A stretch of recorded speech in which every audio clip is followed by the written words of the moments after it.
Howdy, folks. Thank you for joining me on our third stop of this amazing history journey here in Nevada County. Nevada County is one of the most historic and scenic areas in our state. It has over 978 square miles, including 3 incorporated cities, Grass Valley, Nevada City, and the town of Truckee. The county includes over 330,000 acres of forest. That means 83% of the land in Nevada County is trees, 95% of which is privately owned. This area is home to some amazing locations. The Yuba River runs through Nevada County, which the Nisenan called Uba Sail. It is spelled in early records as Y-U-B-U and was applied to the river by 1844. Some claim the name is a variant of the Spanish word uba or uva, referring to grapes found growing along the banks of the river. The Nevada Theater, located in Nevada City, was built in 1865 and is the oldest theater built in California. It once hosted Mark Twain as well as other historical figures. The old 5 Mile House stagecoach stop, the National and Holbrook Hotels, the Empire Mine, and the narrow gauge train are only a few locations that date back to the 1800s and that are still in operation today. One only needs to walk the streets of Grass Valley, Nevada City, and Truckee to soak in the rich history of Nevada County. Our next stop takes us back to the year 1921, and it is an amazing story of community contribution. This was the decade of prohibition, speakeasies, flappers, and extravagance. This was the year that the residents of Nevada County voted to form an irrigation district and secure a reliable water supply for farmland and ranches. It was also a time when 60% of the people lived in poverty. Families enjoyed school presentations, picnics, church gatherings, potluck dinners, and ice cream socials, where they could gather with neighbors as a way to bring people together.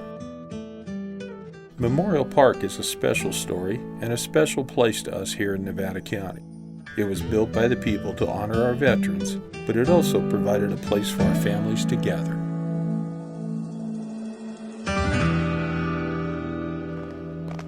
During World War I, it was declared, when the boys came marching home, a grateful populace would rise up as one person and do something magnificent for them.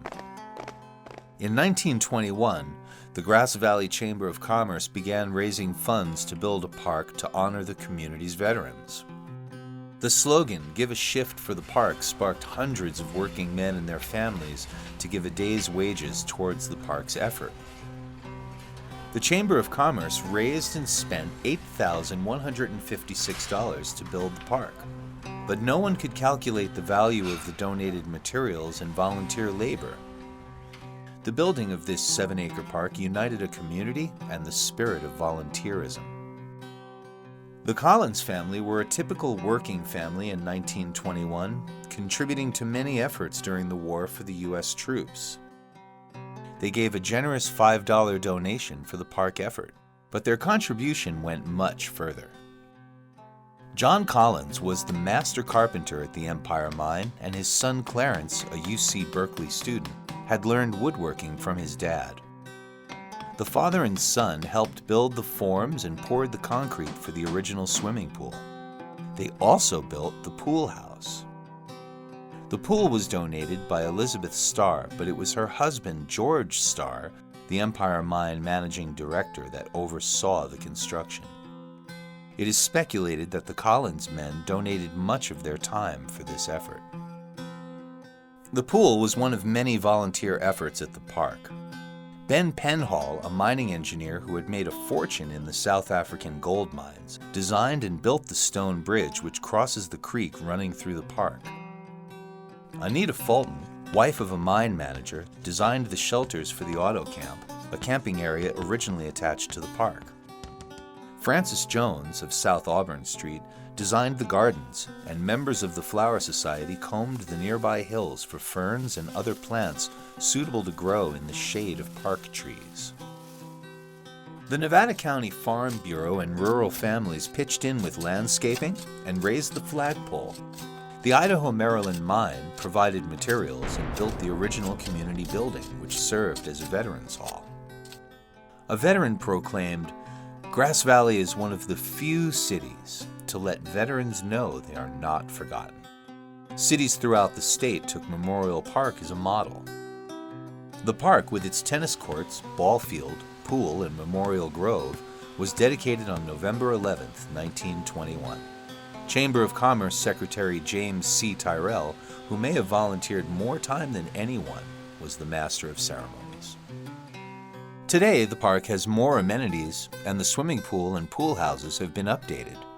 The car park no longer exists, and the park now includes play structures and pickleball courts. Throughout the changes, there is one constant: the memorial to our veterans, which now honors veterans from all wars. So as you stroll the park, remember that average people came together to create something amazing. They did this in a time when life was hard. Stop and read the names on the memorial. Their sacrifice was important. Well, folks, our current trip to Memorial Park has come to an end. And make sure to explore the many amenities the park has to offer, and thank you for taking the time to learn about our rich history here in Nevada County. Make sure to check out our other history stops around the county by visiting nevadacountymedia.org for a map of other locations. And remember, folks, we hope you visit us and enjoy this beautiful place we call home, and enjoy Nevada County's gold.